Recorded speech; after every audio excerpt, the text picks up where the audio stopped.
All right, it's my pleasure to welcome you to another edition of Editors Forum. I am RITA OMODIA. Of course, I also wish you a happy new month. It's the 4th of July. I'm sure Americans must be celebrating in their own separate ways by now, as today, of course, marks their own Independence Day, July 4th in America. But here in Nigeria, we have lots of stories topping the week, and of course, that's what we're going to discuss on today's program. On the program Editors Forum, we get to discuss front burners, headline stories, topical issues that occurred during the week. I am RITA OMODIA. Of course, I am not alone. On today's edition of the show, I have with me Olusegun Ariyo. He's the editor and publisher of Express News, or rather, Urban Express News Online. You're welcome to the show. Thank you. And of course, I also have with me Victor Aya, a well-versed publisher. Of course, he works for the Prime News Health Magazine. Yeah, I'm the publisher of Prime Health News Magazine. Prime Health News Magazine. Thank you very much. That means you know so much about health. I'm happy to have you on the show. Not really. The public health aspect. Okay. You know, it is a medical practitioner that actually know about. Okay, yeah. But we will report the events that happen. That happens, like the coronavirus of 18. You know. We give details of what those practitioners are talking about. That's what we do. All right, thank you very much for coming on today's edition of the show. As we well know, politics is really gearing up. We have factions aligning, parties gearing up, and even the Independent National Electoral Commission is also gearing up towards the Edo and Ondo 2020 gubernatorial election. We know that those states are off-season states, so instead of having their election last year, they're going to have the election this year due to irregularities in their past elections. And of course, we know that July, the rains are coming and the weather is really cold.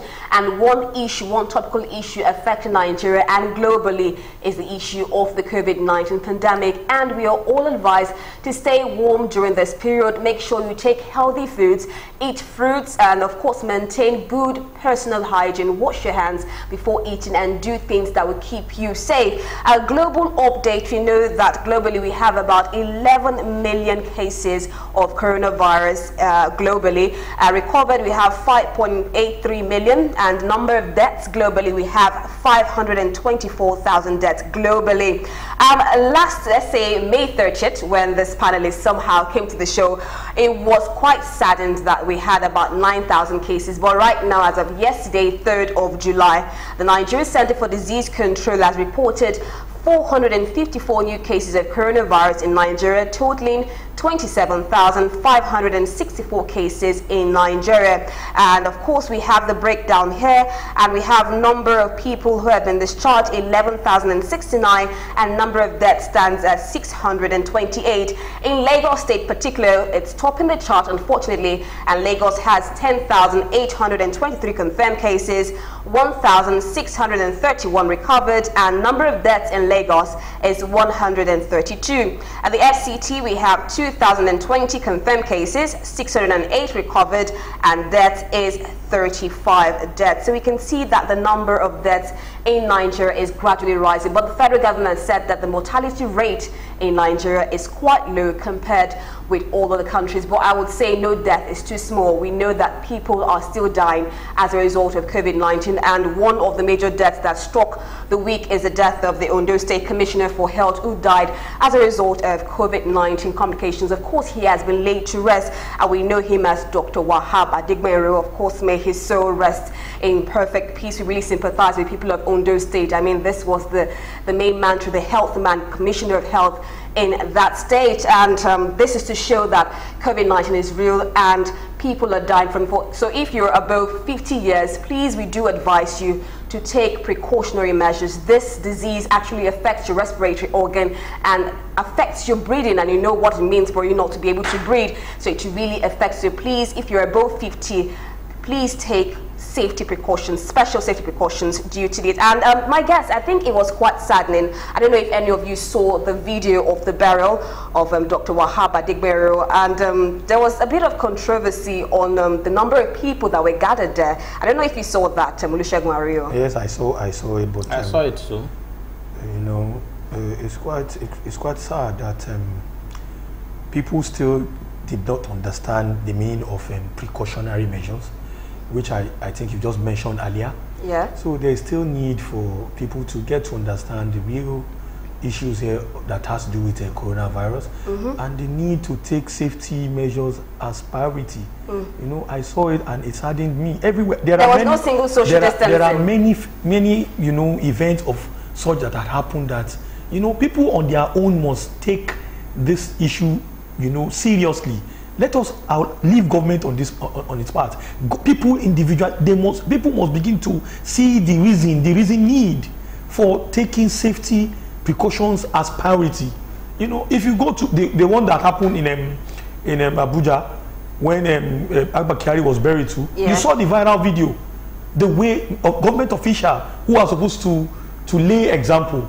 Then the pathetic one is the one that eventually went beside his car and was trying to took off his PPE. So these are the things we are talking about. Well, of course, we are still emphasizing it there. Personally, let's take precautionary measures. Quite saddening at what we saw there. No form of social distancing whatsoever at a burial of someone who had died of COVID-19. But still, our hearts, prayers, and thoughts go to the family of late Dr. Wahab Adegbuero. Of course, the people of Ondo State and all those who have lost a family member, a relative, or a friend due to COVID-19. I know it's really devastating, but I'm sure we'll definitely cross the bridge. Of course, we know that 322 Nigerians will also be returning home from the United States today, according to Jeffrey Onyema. We also know that the demand for oxygen by COVID-19 patients has increased. Of course, this was revealed to us by the Lagos State Commissioner for Health. So this is to show that the cases are increasing and this issue is really demanding. Of course, we also appreciate all our viewers out there for your response to this program, and that is why I will continue to emphasize that you maintain all the precautionary measures. Well, let's take a look at all the stories that made headlines during the week, and we'll be right back.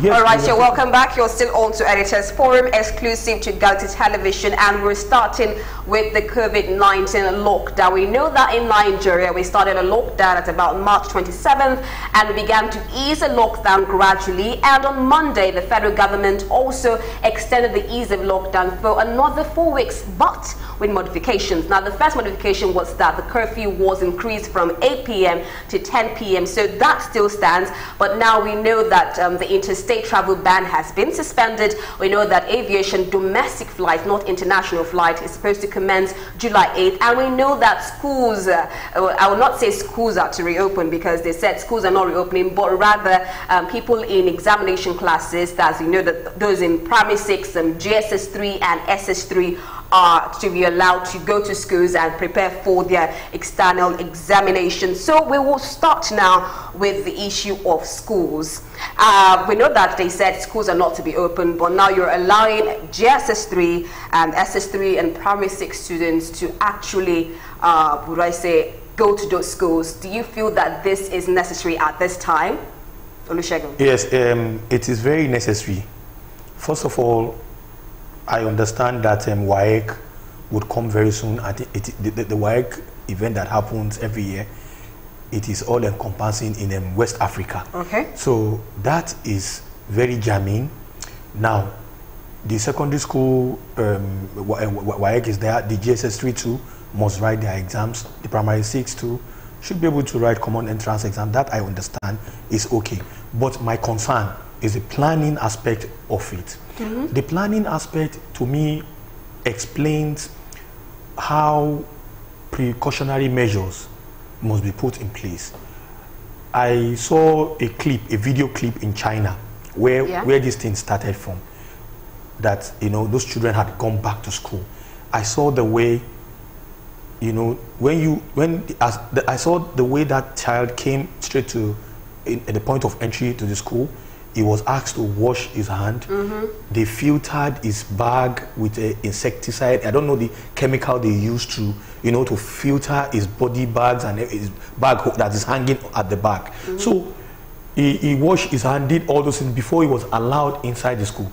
So this model, I think government on its part should enforce that kind of safety model to every schools that must reopen within that context of that decision. So if you are talking about reopening of schools, let us make it as a priority for that planning aspect on safety, you know, and government on it must take the lead.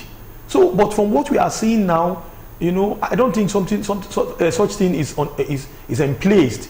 You know, the ASU chairman on air 3 days ago said they are not going to allow our institution to reopen because they know that nothing of such in terms of safety and planning is in place, and that he is not, and his members, executive members, would not allow tertiary institution to open. So government must take the lead and ensure that the enforcement of those things are very key because of the safety of the Nigerian people. Okay, starting from you now, we know that the Lagos State, let's bring it down to Lagos State government, has also announced the gradual reopening of schools. He said Tech 3 and SS3 students are to resume first on August 3rd. Then all the graduating classes, JSS 3 and Primary 6, are to wait till further notice. This was revealed by the governor, Babajide Sanwo-Olu, on Friday. He said, just I'm reiterating it again, students in senior secondary schools and technical school 3 would resume first on August 3rd. Now, Olusegun has mentioned the fact that precautionary measures are not being put in place. And we know that even during the lockdown, we found it quite hard to maintain precautionary measures, safety guidelines and all that. Do you think that the federal government, I mean, a lot of people will say private schools might be able to adhere to it, but what about public schools owned by the federal government? Do you think that we can still have those precautionary measures, as Olusegun Ariyo said, put in place for the students? I don't think so. I don't think so. I think individual schools will just make effort to put those things in place, because if we say we should wait for federal government or state government, we know that they have always failed us, and they will always fail us. So what I will advise is that individual schools should do whatever they can do. At least if they have a bucket of water or a drum of water at the gate, put sanitizer there. And the good aspect of this decision is that not all the whole school students will go at the same time. Yes. So it's a limited number of students. Those in primary 6 for the primary school, you know, it is not from primary 1 to 6, so the numbers of students that will go to, people that will go to school will be so limited. So the issue of giving excuses that they will not be able to provide water for just a section of the students shouldn't arise at all. If they buy maybe 1 or 2 sanitizer, that will be enough. And even it's not even compulsory that they must buy sanitizer. If they have liquid soap, it can also play the role of a sanitizer. That is what that is the basic thing that they require of them. So if they can put this thing in place, I think the decision is a good one, because assuming they are asking all the students to come at the same time, I will kick against it, because there's no way a number of students, people from basic 1 to 6 will go to school that they will not have a crisis in place. But now that they are decided to space them, I think it's a good decision. And you feel that they will be able to comply with these rules and regulations? Well, they should be able to do so, because as I've said before, it is not all the students they are asking to return. And the number is going to be very limited. For a whole school, if only primary 6 people in primary schools, primary 6 are asked to come, the number is limited. So with a drum of water, that will be able to take care of them. But if they kick against it, that means they want to stay at home. What I have come to realize concerning COVID-19 is that it has come and stay with us. It's going to be like typhoid fever, malaria, Lassa fever, and all these things. Yeah. It's not something that we are going to wish away within a twinkle of an eye, or maybe a period of 1 year. It has come and it has come. So we are going to devise means in a way that we'll be able to live with it. Right now, I'm treating malaria.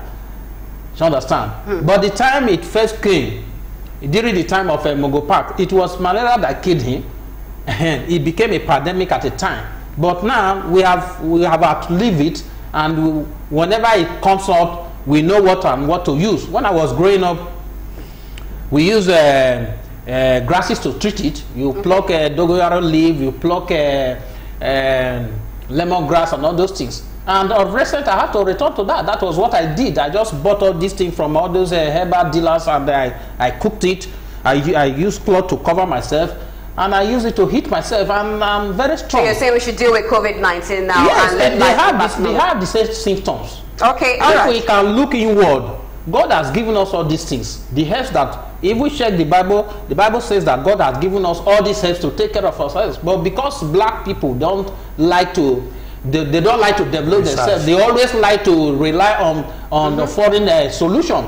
How long are we going to do that? We rely on the white man to provide electricity, to provide television, to provide computer, to provide airplane, to provide aircraft and all these things. The little one that is behind your backyard, you should be able to use that. And that's my alliance with NCDC. They are not giving us any solution. You just say, if you have all these symptoms, go to an isolation center. What are you giving to the people in the isolation center? They should be able to tell us. Since we don't know we have not discovered a vaccine for the virus. Yeah. What are you using there in those isolation center? If there's nothing secretive about this thing, they should be able to tell us. Well, in their own defense, they're saying to avoid self-medication, according to them. But people are dying. Are people not engaging in self-medication? What I've done just now, was it not self-medication? Which hospital will I go? Do I even have the money? The question we should ask, if they say people should not engage in self-medication, how many hospitals have they built for us? And when you go to hospital, do you go there with free hands? You must go there with money. All right, okay. So these are the issues. So it's not just saying that to don't engage in self-medication. The issue is that, have you made provision? Have you built hospitals? Can I walk into a hospital now and just get free medication without money? The answer is no. Even the National Health Insurance scheme that was introduced, that people contributed, one executive secretary embezzled the whole money. How will that encourage people to contribute towards the scam? So it's not just using math to say people should not engage in self-medication. The issue is that, have you made provision? Are there hospitals for the people? Are there health center? All right. These are the questions. Okay, Sheikh, part of the things that were also relaxed